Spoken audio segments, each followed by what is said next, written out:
Hindi sa akin ang baon nito. Sa akin ang mga gamit mo. Perena, ano't naririto ka pa? Di ba't pinalayas ka na ni Hamon? Huwag kang mag-alala, pagkat kinukuha ko lamang ang gamit ko.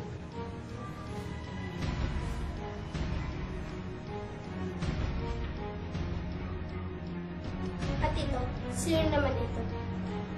Ako lang naman, ang bunsong anak ni Linnea, si Danaya. Danaya, kay gandang pangalan. Ngunit hindi ito nababagay sa'yo. Bakit? Sino ka din ba? Di mo pa pala alam. Siya ang pinalit sa akin ng aking ama bilang reyna. Batid ko siya na ang bagong reyna Perena. Ngunit hindi ko siya nais nilalaki.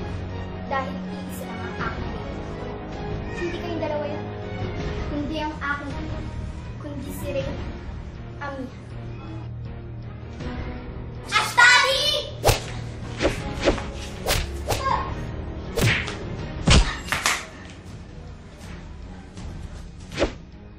Tila hindi ka marunong gumamit na ito. Hindi nga yan. Shnea!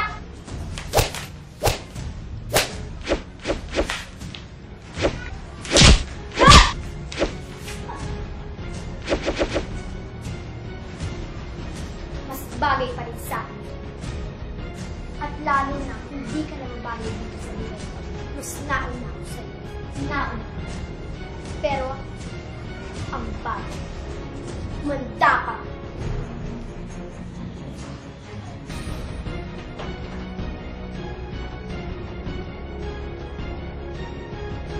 Tignan na lang natin kung sino mas magaling sa akin.